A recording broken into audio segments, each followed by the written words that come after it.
in Alderdice High School.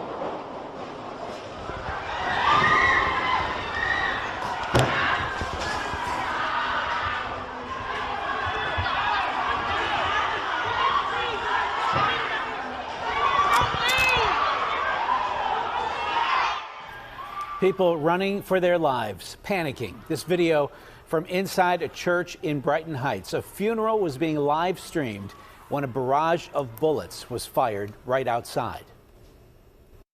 I don't know who did this, but whoever did this, let me tell you something. God gonna have his way with you, because there was no reason for this to happen today.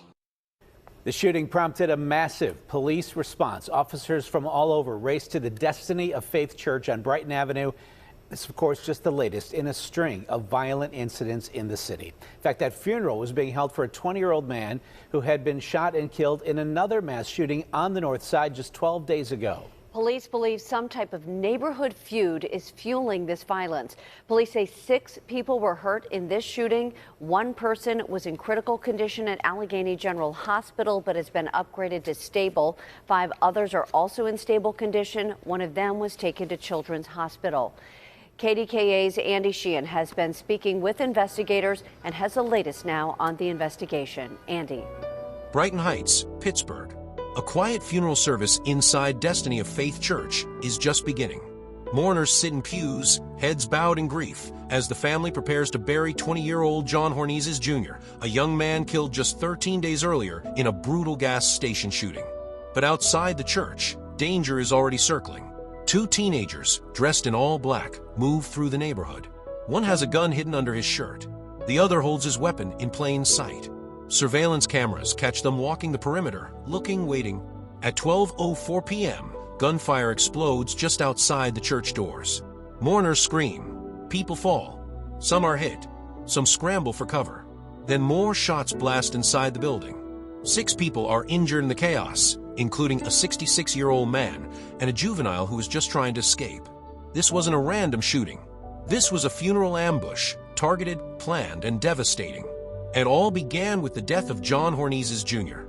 He was just 20 years old when he was gunned down in a hail of bullets outside a Sunoco gas station on Pittsburgh's north side. That single act of violence set off a ripple effect no one in the city was prepared for. And the most haunting part? The family had asked for police protection at the funeral, but it never came. This is the story of a young man's tragic death and the funeral that turned into a second crime scene.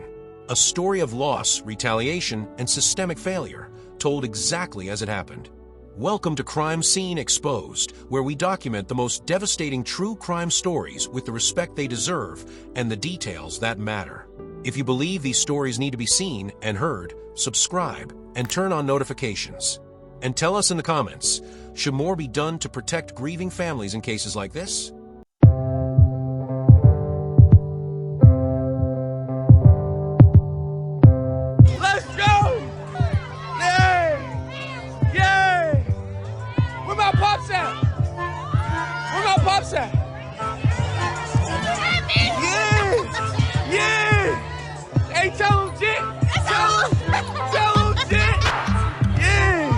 Before his name was tied to a headline, before his funeral made national news for all the wrong reasons, John James Hornezes Jr. was a 20-year-old trying to survive the daily reality of life on Pittsburgh's north side. His neighborhood was one of contradiction, a place where families held tight to tradition and community bonds ran deep, but where opportunity was scarce and tensions simmered just beneath the surface. In this part of the city, navigating the streets meant understanding unspoken rules, where you could walk, who you could trust, and when to keep your head down. John knew that world well. Though public details about his upbringing, education, and employment are limited, what's clear is that he was deeply embedded in the fabric of his community. Friends and relatives described him as someone with a wide circle, social, charismatic, and known to many. His life wasn't lived quietly. He moved through his world with a kind of presence that people noticed. But life in Pittsburgh's north side wasn't just about friendships and familiar faces. It was also marked by an undercurrent of street conflict, turf disputes, long-held grudges, and a cycle of violence that seemed impossible to break. John's name became entangled in that cycle, though how and why remains a painful question for those who knew him. The violence that ultimately took his life wasn't an isolated act. It was part of an ongoing string of retaliatory shootings, fueled by neighborhood rivalries and unresolved conflict. On October 15, 2022, that violence exploded at a Sunoco gas station when a shootout left John dead and 2 innocent bystanders fatally caught in the crossfire. But the grief didn't end with a single night of gunfire. John's godmother, a central figure in his life, was one of many who would be left devastated by his death. In the days that followed, she became a voice for peace, publicly mourning not just the loss of her godson, but the state of the community that had allowed this to happen. She spoke to the media with sorrow and urgency, describing how the violence had stolen a part of her life and how young people were being lost at a staggering rate. Others in the community echoed her pain. While John may not have been a public figure, his death struck a nerve. It was one more name added to the growing list of young black men lost to gun violence, one more family forced to plan a funeral far too soon. And in neighborhoods like the North Side, funerals aren't just acts of mourning, they're warnings. Because grief here often turns into retaliation. The violence that claimed John's life didn't erupt out of nowhere. It was the result of years of broken systems and overlooked neighborhoods. Residents live with the knowledge that a single spark, one fight, one death, one misunderstanding, can ignite a fire that spreads fast and wide.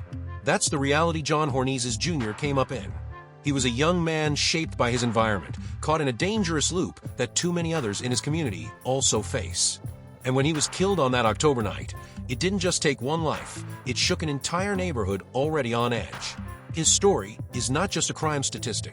It's a reflection of what happens when systemic neglect meets street-level conflict. And when his loved ones gathered to lay him to rest just 13 days later, they had no idea the cycle wasn't over. The funeral would become a second battleground. And the city, already mourning, would be forced to ask, how did this happen again? It was a Saturday night in Pittsburgh's North Side, a place where, after dark, the streets often feel like they're holding their breath. At the corner of Cedar Avenue, just outside a Sunoco gas station, that breath would be violently expelled in a hail of bullets. October 15th, 2022. It started like any other evening.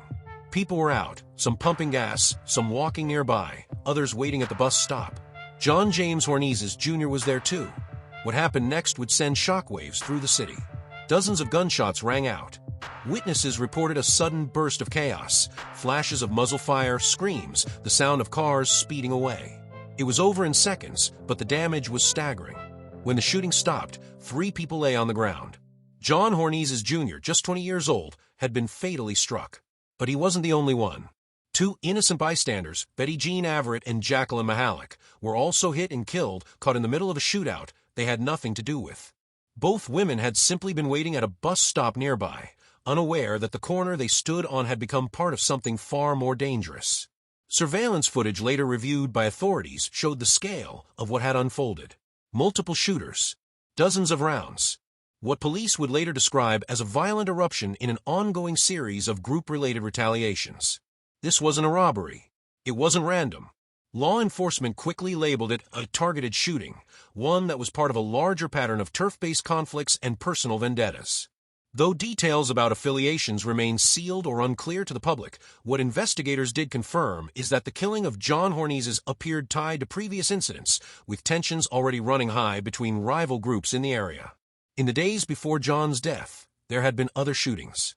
No official report would say definitively who struck first, but it was clear to authorities and residents alike that a cycle of retaliation was gaining momentum. One incident sparked the next.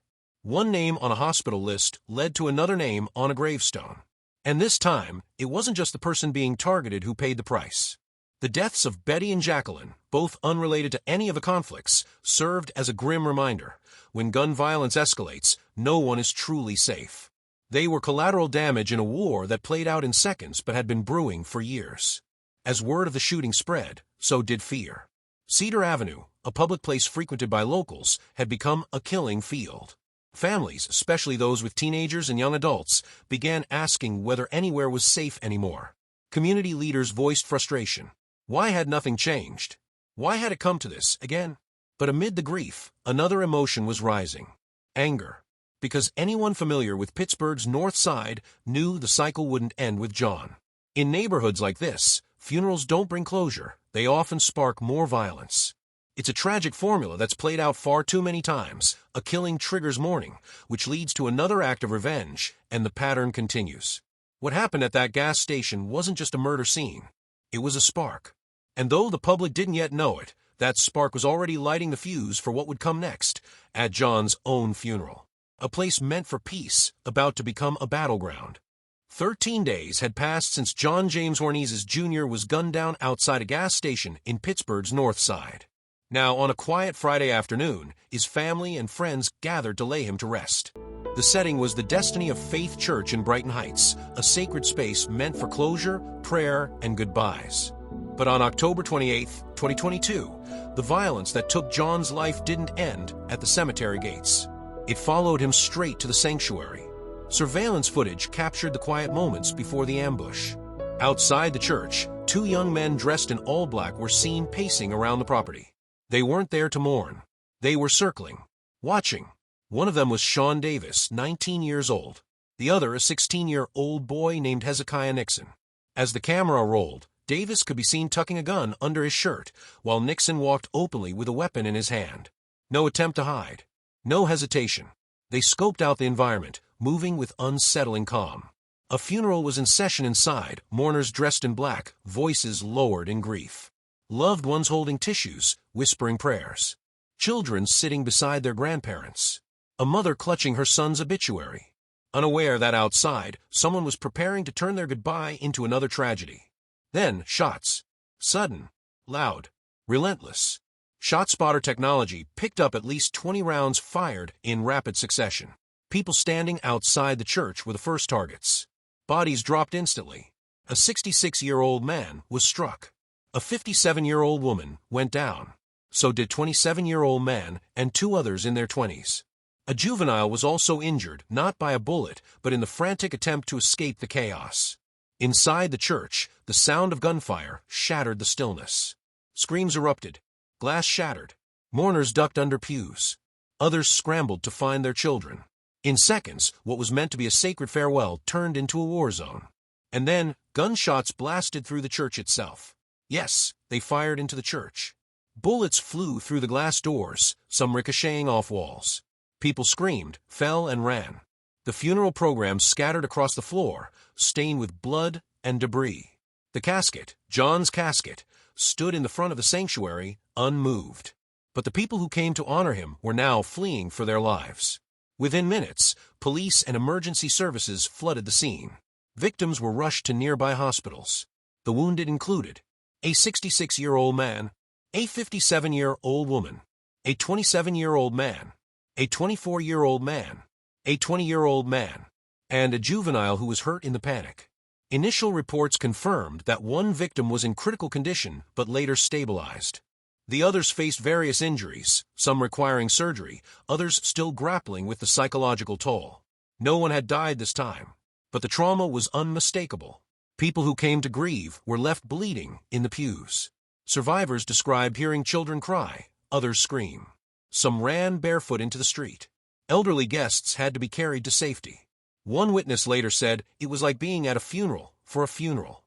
Would you attend a funeral if there were rumors of retaliation? Let us know in the comments. Your voice matters. And if you've made it this far, consider subscribing. Here on Crime Scene Exposed, we tell the stories that others bury.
breaking news, this time from a local courtroom. The 2 suspects in the shooting outside a funeral in Brighton Heights last fall have now been held for trial. At the hearing, prosecutors shared new video showing Hezekiah Nixon and Sean Davis. Chris Hoffman was in the courtroom and has the latest.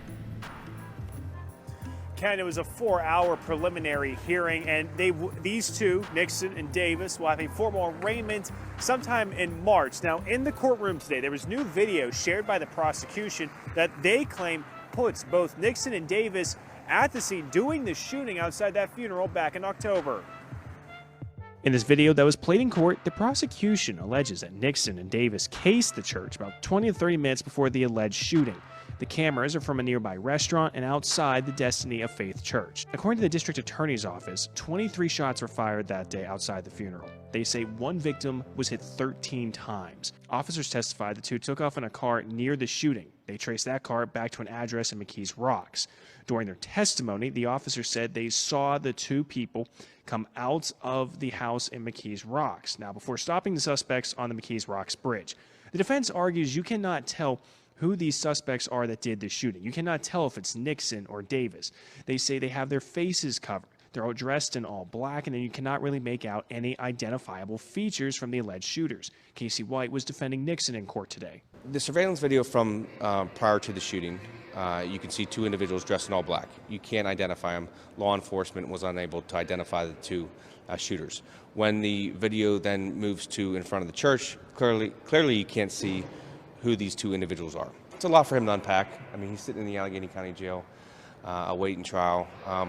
He's disappointed with the result. I think he was happy to see that there are a lot of holes in the Commonwealth's case. Now, the judge in this case, Michelle Santacola, did say the district attorney met the burden of proof. So once again, there will be a formal arraignment for both Nixon as well as Davis. Both teens were later charged with attempted homicide, aggravated assault, and multiple firearm violations. Police confirmed that this was a targeted shooting tied to the same group-based retaliation that had claimed John Hornezes' life less than 2 weeks earlier. The choice of location, the funeral, sent a brutal message. This wasn't over. And the consequences stretched far beyond the wounded. The city of Pittsburgh reeled. Destiny of Faith Church, a cornerstone for local families, had become the latest symbol of unchecked violence. Public officials condemned the attack. Schools near the area were placed on soft lockdown. Residents expressed fear, frustration, and disbelief. But amid the public outcry came an uncomfortable truth. This funeral shooting wasn't entirely unexpected. According to later reports, John's family had requested police presence at the funeral, fearing that retaliation might strike again. That request wasn't fulfilled, and after the shooting, city officials admitted it was a failure. An internal review was launched to determine why no protection had been provided at a service that, in hindsight, clearly needed it. For many, the heartbreak was compounded by that failure. For John's godmother, who had already lost someone she loved, the pain was unimaginable. First, his death. Then, the ambush at his funeral. The question on everyone's mind was, how did we get here? Moments after the final shots rang out outside Destiny of Faith Church, chaos gripped the scene. Sirens echoed through Brighton Heights. Officers from multiple precincts sped toward the church, knowing this wasn't just another emergency call. This was a funeral-turned-active crime scene. What they didn't expect was that the shooters were still close by. Within hours, both suspects were formally charged. The charges reflected the gravity of the crime, even though, miraculously, no one had died. Both Hezekiah Nixon and Sean Davis were charged with multiple counts of attempted homicide, aggravated assault, firearms violations. These weren't random attackers. Law enforcement quickly confirmed that this shooting was targeted, tied to the same ongoing disputes and retaliatory group violence that had taken John Hornezes Jr.'s life just 2 weeks earlier. Whether they had personal ties to John's case or were acting on behalf of someone in his orbit, police said the connection was clear. This was part of a continuing cycle of street-level revenge. The fact that these 2 teens chose a funeral, a public, emotional gathering full of grieving family members, as the place to carry out another attack stunned even the most seasoned investigators. Key visual evidence helped seal the case. Surveillance video from outside the church showed both suspects scouting the perimeter in the minutes leading up to the shooting.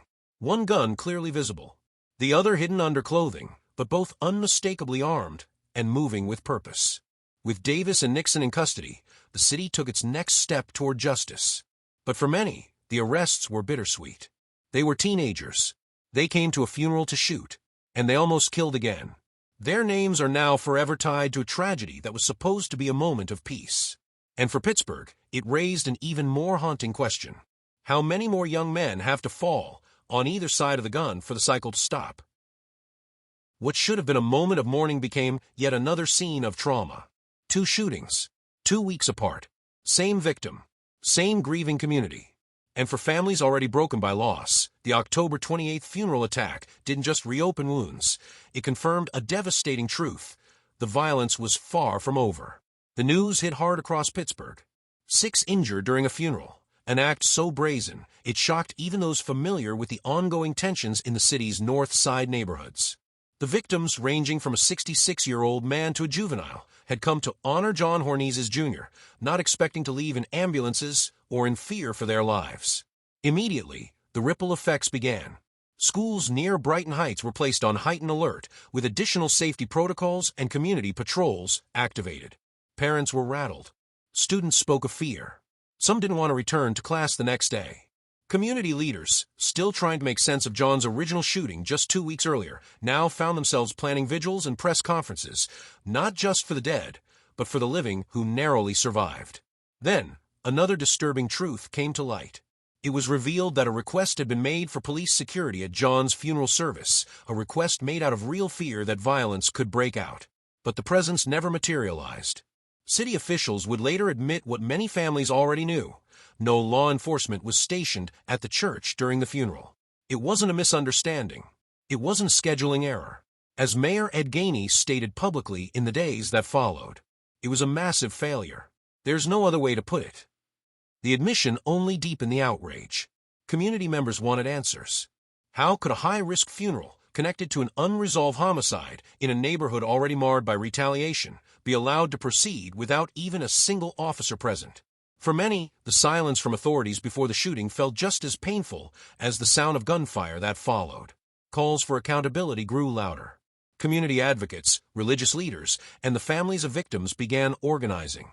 They demanded not just justice for the shooters, but systemic change. They wanted answers about why police protection was denied, who made the decision, and how similar tragedies could be prevented going forward. They wanted a commitment from the city that no other grieving family would be left this vulnerable. The funeral ambush wasn't just a criminal act, it was, to many, a symptom of long-standing gaps in how violence is predicted, prevented, and responded to. In the days that followed, local leaders launched initiatives aimed at healing. Candlelight vigils, support groups, and violence prevention forums began to appear across Pittsburgh neighborhoods. But underneath it all was a simple question that lingered. How many more chances do we get to get it right? What happened in Pittsburgh wasn't just an isolated crime.